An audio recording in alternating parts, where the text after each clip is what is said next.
बिस्मिल्लाहिर्रहमानिर्रहीम। अस्सलाम वालेकुम फ्रेंड्स। आज हम लोग स्टार्ट करते हैं बायोकेमिस्ट्री का चैप्टर 7 विटामिन्स। तो सबसे पहले इसका इंट्रोडक्शन पढ़ते हैं। It is difficult to define vitamins precisely. Vitamin को जो है ना परफेक्टली डिफ़ाइन करना डिफ़िकल्ट है। Vitamin may be regarded as organic compound required in the diet in small amount to perform specific biological function for normal maintenance optimum growth and health of the organism. मतलब कि vitamins को जो है ना organic compound समझा जाता है जो कि डाइट में स्मॉल अमाउंट में प्रेजेंट होता है और ये एक स्पेसिफिक बायोलॉजिकल फंक्शन परफॉर्म करता है for normal maintenance of optimal growth and health of the organism. मतलब जो है ना ये बेस्ट ग्रोथ और गुड हेल्थ ऑफ ऑर्गेनिज्म के लिए होता है जो है ना vitamin. Generally vitamin are not synthesized by body and therefore need to be supplied through diet. जो है ना विटामिन बॉडी के अंदर सिंथेसाइज नहीं होता, इसीलिए ये हमें डाइट के थ्रू लेना पड़ता है। The bacterium E coli does not require any vitamin as it can synthesize all of them. जो बैक्टीरिया होता है ना इकोलाई एस्क्रीशिया कोलाई, इससे विटामिन रिक्वायर नहीं होता क्योंकि ये अपने लिए विटामिन खुद सिंथेसाइज कर सकता है। ठीक है। It is believe that during the course of evolution the ability to synthesize vitamin was lost. ये बिलीव किया जाता है कि कोर्स ऑफ एवोल्यूशन के दौरान जो है ना विटामिन सिंथेसाइज करने की एबिलिटी लॉस्ट हो गई थी। ठीक है। Hence the higher organism have to obtain them from diet. जो हायर ऑर्गेनिज्म है ना एनिमल्स ह्यूमंस डॉग्स, ये सारे जो है ना ऑब्टेन करते हैं डाइट से। ठीक है। ये खुद सिंथेसाइज नहीं कर सकते, ऑब्टेन करते हैं डाइट से। ठीक है। आगे हम लोग इसकी हिस्ट्री एंड नॉमेनक्लेचर पढ़ते हैं। In the beginning of 20th century it was clearly understood that diet containing purified carbohydrate protein fat and mineral were not adequate to maintain the growth and health of the experimental rats which the natural food could do. जो है ना in the beginning of 20th century, 20th century के beginning में ये समझा जाता था कि जो है ना जो डाइट है ना कंटेनिंग प्यूरिफाइड, जो कार्बोहाइड्रेट प्रोटीन फैट और मिनरल्स पे जो है डाइट मुश्तमिल होती है ना, वो इंसान की नॉर्मल ग्रोथ के लिए जो है ना बेस्ट नहीं होती, उससे इंसान की प्रॉपर ग्रोथ नहीं होती। विच the natural food could do, जो कि इंसान की बेस्ट ग्रोथ उससे हो सकती है, क्या कहते हैं, नेचुरल फूड से, जैसा कि मिल्क हो गया और नेचुरल चीज़ों से। तो ये उन्होंने एक्सपेरिमेंट उस पर किया रैट पे। सबसे पहले उसे प्योर जो है ना कार्बोहाइड्रेट प्रोटीन फैट और मिनरल्स दिए। ठीक है। उससे जो है ना उसकी हेल्थ जो है ना प्रॉपर नहीं थी हुई। तो उसके बाद उन्होंने नेचुरल फूड दी, मिल्क दिया उसे, तो उससे जो है ना फिर उसकी प्रॉपर ग्रोथ हुई, उसकी हेल्थ मेंटेन हुई। Hopkin coined the term accessory factor to the unknown and essential nutrient present in the natural food. Hopkin एक साइंटिस्ट है, इसने इन्वेंट किया एक टर्म एसेसरी फैक्टर्स, अननाउन और एसेंशियल, जो है ना जिन्हें वो जानता नहीं था, और जो ज़रूरी न्यूट्रिएंट्स है ना नेचुरल फूड में प्रेजेंट, उनको उस टर्म को उन्होंने नाम दिया एसेसरी फैक्टर्स, हॉपकिन ने। उसके बाद आ जाता Funk 1930 isolate an active principle from rice polishing a later in yeast which could cure berry in pigeons. Funk ने ना 1913 में एक टर्म जो है ना एक एक्टिव प्रिंसिपल मतलब अमाइंस राइस पॉलिशिंग और बाद में यीस्ट से, फंजाई से ना अमाइंस आइसोलेट किए जो उसने दिए पिजन्स को। तो पिजन से जो है ना उसकी एक डिजीज़ होती है बेरी डिजीज़। उसने जब ये अमाइंस दिए ना इन्हें पिजन्स को, तो उसमें ये बेरी डिजीज़ क्योर हो गई थी।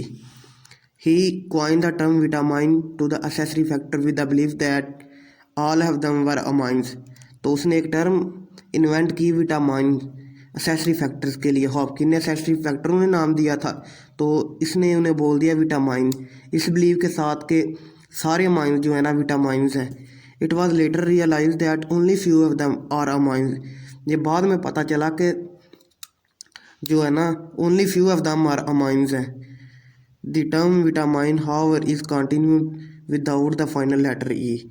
इसलिए जो है ना इसीलिए जो सब इसके फाइनल लेटर लास्ट पे ई लिखा हुआ है ना विटामिन के, तो इसको काट के इसको का बोला विटामिन से, फिर विटामिन बोला गया इसे। ठीक है। The uses of A B and C to vitamin was introduced in 1950 by McCollum and Davis. ये जो हम लोग बोलते हैं ना विटामिन ए बी और सी, ये इंट्रोड्यूस किए 1950 में मैकलम और डेविस ने। They first felt there were only 2 vitamin. ये पहले समझते थे कि सिर्फ 2 विटामिन है, fat soluble A and water soluble B. Soon another water soluble anti scurvy factor named vitamin C was described. उसके बाद जल्द ही ना वाटर सालुबल जो है ना विटामिन का पता चला, विटामिन सी का। तो एंटी स्कारवे डिजीज़ जो है ना उससे क्योर होती है, ठीक है। तो एंटी स्कारवे डिजीज़ क्या होती है, ये विटामिन सी की डेफिशिएंसी के वजह से होती है, ठीक है। Vitamin A was later found to possess 2 components, one that prevent night blindness and another anti rickets factor named as and vitamin D. तो विटामिन ए ने जो है ना कंट्रोल किए 2 कंपोनेंट्स। विटामिन ए का बाद में पता चला तो जिससे क्योर होती थी नाइट ब्लाइंडनेस, एक और दूसरा विटामिन डी जिससे क्योर होती थी एंटी रिकेट्स वीक्स बोन हो जाती है, बच्चों में होती है, ठीक है। A fat soluble factor called vitamin E in the absence of which rat failed to produce properly was discovered.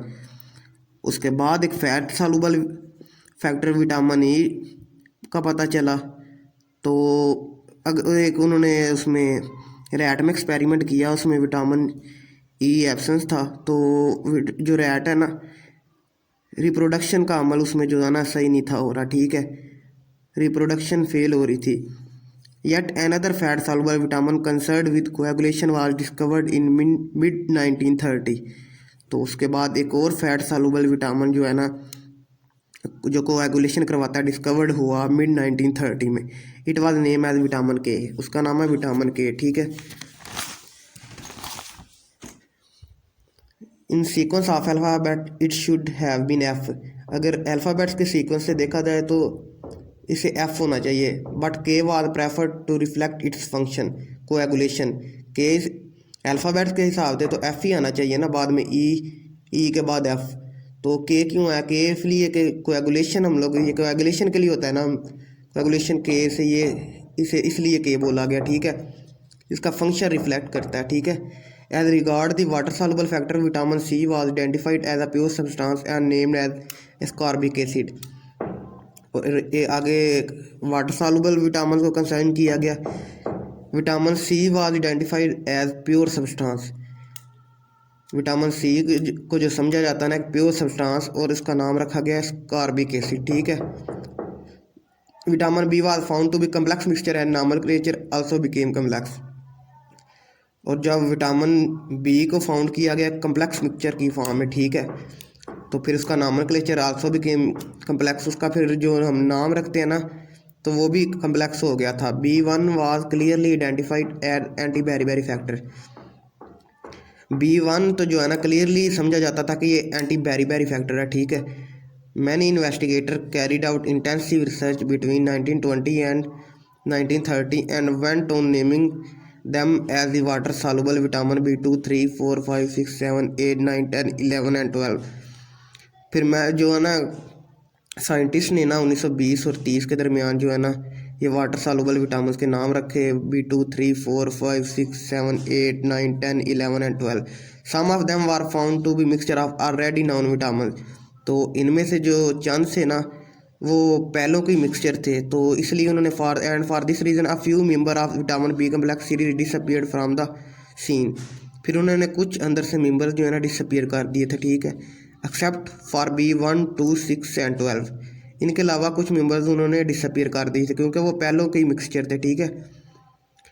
Name are more commonly used for other B complex vitamin, ठीक है। आगे फिर इनकी पढ़ते हैं classification. There are about 15 vitamin essential for human. ये तकरीबन 15 vitamin हैं जो ज़रूरी हैं ह्यूमन के लिए। They are classified as fat soluble vitamin, water soluble vitamin. ये फैट सॉल्युबल विटामिन है vitamin A, D, E and के।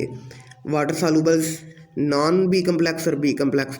B complex energy releasing haematopoietic, ये B1, 2, 3, 6, 7, 5 ये एनर्जी रिलीजिंग है। B9 और 12 फोलिक एसिड और सियानोकोबालामीन ये हिमेटोपोइटिक है, ठीक है। जो नॉन बी कम्प्लेक्स है वो विटामिन सी है। द बी कम्प्लेक्स विटामिन में भी सब डिवाइडेड इंटू एनर्जी रिलीजिंग। ये बी कम्प्लेक्स एक एनर्जी रिलीजिंग होते हैं एंड हिमेटोपोइटिक, ये हिमेटोपोइटिक आ गया, ठीक है। Most of the water soluble vitamin exert the function through their respective coenzyme. ये जो most of the water soluble vitamin होते हैं ना, ये कैसे काम करते हैं, कोएंजाइम के तौर पे, ठीक है। While only one fat soluble vitamin has been identified as function as coenzyme. सिर्फ एक जो है ना फैट सॉल्युबल विटामिन के, ये कोएंजाइम की तरह फंक्शन करता है, ठीक है। ये जो वाटर सॉल्युबल है सारे कोएंजाइम की तरह फंक्शन करते हैं, तो फैट सॉल्युबल में से सिर्फ विटामिन के करता है। उसके बाद आ जाता है synthesis of vitamin by intestinal bacteria. Vitamins as per the definition are not synthesized in body. Vitamin अगर हम डेफिनेशन के लिहाज से देखें तो ये बॉडी में सिंथेसाइज नहीं होते, ठीक है। However the bacteria of the gut can produce some of the vitamins. जो है ना bacteria of the gut can produce some of the vitamin. तो जो गट के अंदर बैक्टीरिया होते हैं वो सम विटामिन जो है ना प्रोड्यूस कर सकते हैं। Required by man and animals, animals के और ह्यूमंस के जो है ना गट में जो बैक्टीरिया होते हैं ना कुछ विटामिन प्रोड्यूस कर सकते हैं। The bacteria mainly live and synthesize vitamin in the colon region. ये जो बैक्टीरिया होते हैं ना विटामिन सिंथेसाइज करते हैं कोलोन रीजन में रहते हैं, ठीक है। Where the absorption is relatively poor, वहाँ पे अब्जॉर्प्शन का अमल जो है ना बहुत कम होता है, इसलिए ये वहाँ पे होते हैं। Some of the animals is rat dear eat their faeces, a phenomena known as coprophagy. और कुछ एनिमल्स जो होते हैं जैसे रैट हो गया, डियर हो गया, ये अपने ही फीसिस को खाते हैं, इस प्रोसेस को कहते हैं कोरोफेगी। As far as human are concerned, it is believed that normal intestinal bacterial synthesis are and absorption of vitamin K and biotin may be sufficient to meet the body requirement। ये believe किया जाता है कि जो normal intestinal bacteria synthesis है ना, और bacteria कौन कौन से विटामिन बनाते हैं, विटामिन के और विटामिन B7, ठीक है। तो इसकी एब्जॉर्प्शन भी ठीक होती है, तो ये बॉडी के लिए ना बॉडी के जितने रिक्वायर होते हैं उसके लिए काफ़ी होते हैं, सफिशिएंट होते हैं, ठीक है। For other B complex vitamin the synthesis and absorption of relatively less. और जो अदर बी कम्प्लेक्स होते हैं B1, 2, 3, ये जो है ना इनकी एब्जॉर्प्शन भी काम होती है, ये सिंथेसाइज भी काम होते हैं, ठीक है। Administration of antibiotics often kill the vitamin synthesize bacteria present in the gut, hence additional consumption of vitamin is recommended. हम अब इस पैराग्राफ में उन्होंने यही बताया कि अगर हम लोग जब जो एंटीबायोटिक देते हैं ना ह्यूमंस को, तो वो जो नॉर्मल फ्लोरा आते हैं कोलोन के अंदर, ये उन्हें भी किल कर देते हैं। तो इसीलिए फिर हमारे जो है ना हमें additional consumption of vitamin is recommend किया जाता है। तो क्योंकि हमें फिर गट के अंदर तो प्रोड्यूस नहीं हो सकता फिर जो क्या कहते हैं विटामिन, इसलिए हमें फिर बाहर से एडिशनल जो है ना लेने पड़ते हैं विटामिन, ठीक है।